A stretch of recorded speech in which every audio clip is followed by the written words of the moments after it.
శ్రీ గురుభ్యో నమః.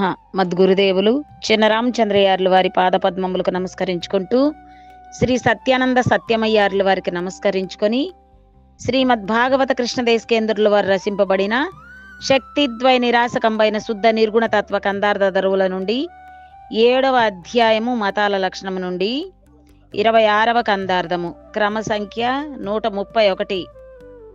నేను నన్ను ప్రపంచమును జగమని ఎరిగే ఎరుక తన చలము కనుంగొని,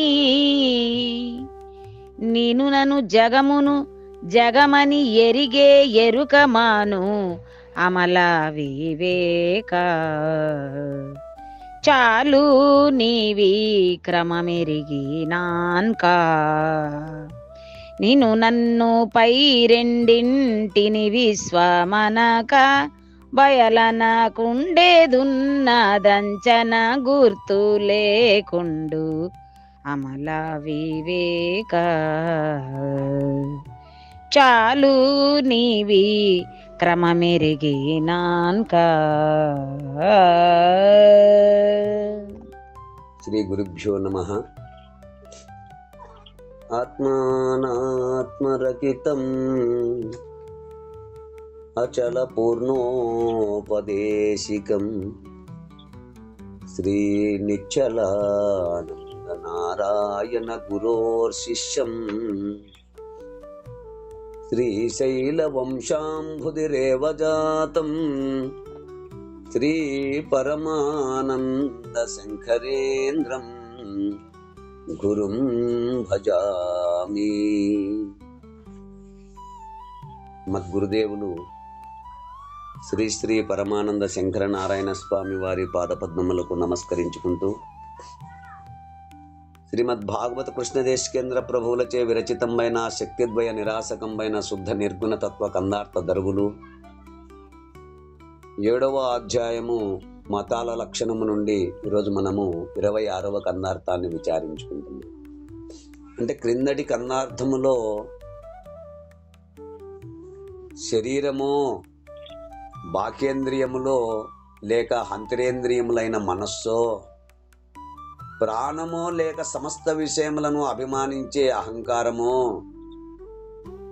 వీటిలో ఏదో ఒకటి నేననని అనగా ఆత్మ బ్రహ్మమని, నీవననిది అనగా పరిపూర్ణ బ్రహ్మమని అనుమానించదవెందుకు? అది సరి అయిన మార్గం కాదు. నేను చెప్పుచున్న ఈ పరిపూర్ణ బోధ నీవు ఇదివరలో ఎన్నడూ వినలేదు కనుక నే చెప్పే బోధను సరిగా గుర్తించుము. ఆ పరిపూర్ణమును సరిగా గుర్తించి ఈ లేని శరీరాదులనన్నింటినీ లేనివని చక్కగా తెలిసి విడిచిపెట్టుము అంటూ క్రిందటి కందార్థములో విచారించుకున్నాము. ఇక తదుపరి కందార్థము 7వ అధ్యాయం మతాల లక్షణములో 26వ కందార్థం అనగా క్రమ సంఖ్య 131 పరిపూర్ణ బోధ.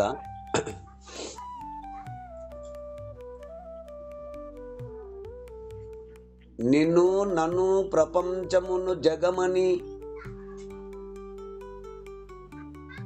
నిన్ను నన్ను ప్రపంచమును జగమని ఎరిగే ఎరుక చాత అచలమును గనుంగొని,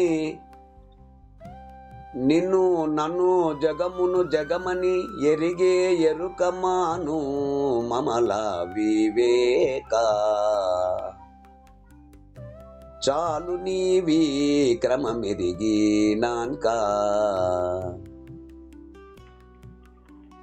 నిన్ను నన్ను పై రెండింటిని విశ్వమనక భయలనకుండేదున్నాదంచన గుర్తు లేకుండు అమల వివేక, చాలు నీవి క్రమమెరిగి నాకా.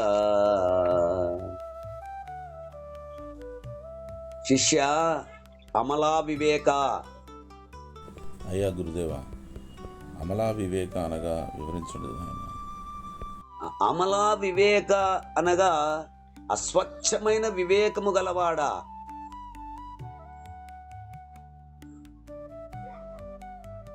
అంటే ఓ మలినరహితమైన విచారణ గలవాడా,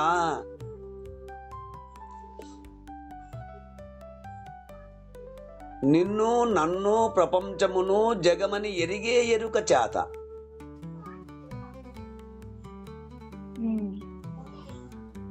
ప్రబోధ విధానమందు వినుచున్న నీవు శిష్యుడు, వివరించి చెప్పుచున్న నేను గురువు.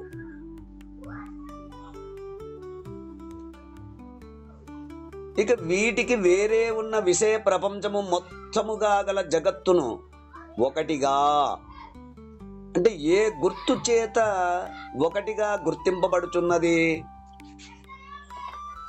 అంటే అజీవుడు, ఈశ్వరుడు, ఈ సమస్త ప్రపంచము ఈ మూడును జనించి గతించినవే.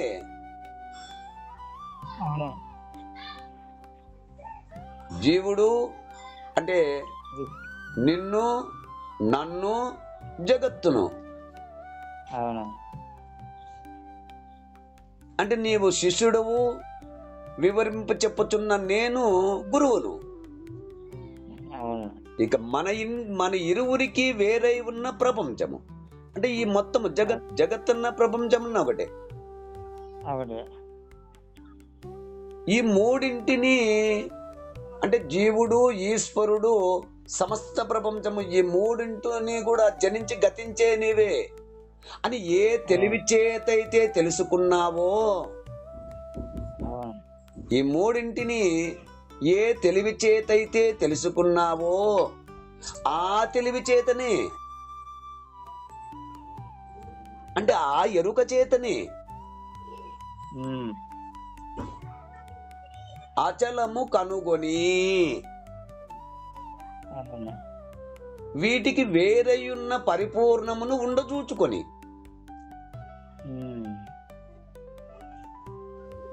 అంటే ఈ మూటికే పరముగా పరిపూర్ణ పరబ్రహ్మము శాశ్వతమై ఉన్నదని తెలుసుకొని,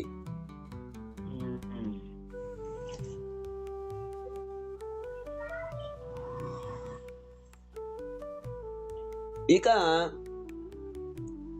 నిన్ను నన్ను జగమును జగమని ఎరిగే ఎరుకమాను, నిన్ను నన్ను జగమును జగమని ఎరిగే ఎరుకమాను. ఈ విధంగా అభిన్న భిన్నంగా గుర్తించే అంటే ఎరుగబడుచున్న గుర్తును విడిచియుండుము చాలు.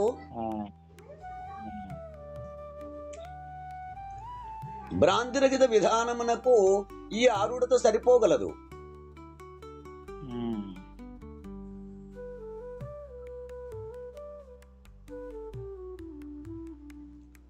అట్లు తెలుసుకున్న తెలివిని అంటే ఎరుకను విడిచిపెట్టుము చాలును.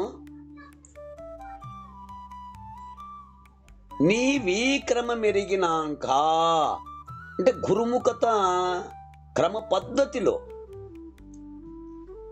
ఆ వస్తునిచ్చే పూర్వకముగా ఈ హంసమును దృఢపరుచుకున్న మీదట అంటే ఈ పద్ధతి విధానము తెలిసిన తరువాత ఇక నిన్ను నన్ను పై రెండింటినీ విశ్వమనక నీవు నేను ఎరుక బయలు ప్రపంచమనక అంటే జీవుని అని గాని ఈశ్వరుణ్ణి అని గాని అఖండ ఎరుక విశ్వము అనక భయలనకుండా పరిపూర్ణము ఉన్నదను నిర్ణయము లేకుండా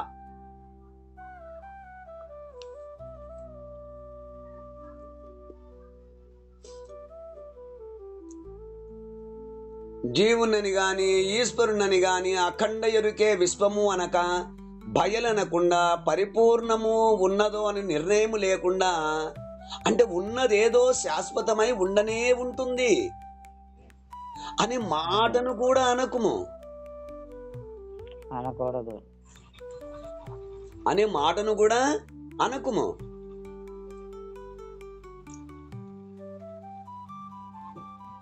ఎందున్నాదంచన గుర్తే లేకుండు నిర్ణయించుటకు వీలు కాని స్థితిలో ఎరుక లేకపోవచ్చున్నది.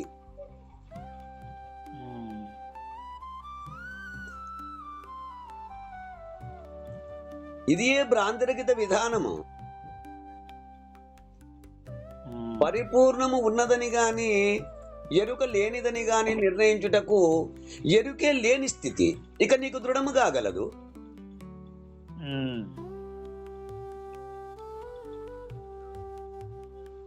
అంటూ మనకు ఈ కన్నార్థము ద్వారా వివరణను అందిస్తున్నారు. ఈ కన్నార్థ భావాన్ని మీరు కూడా అందుకుంటారని కోరుకుంటూ జై గురుదేవ. జై గురుదేవ. జై గురుదేవ.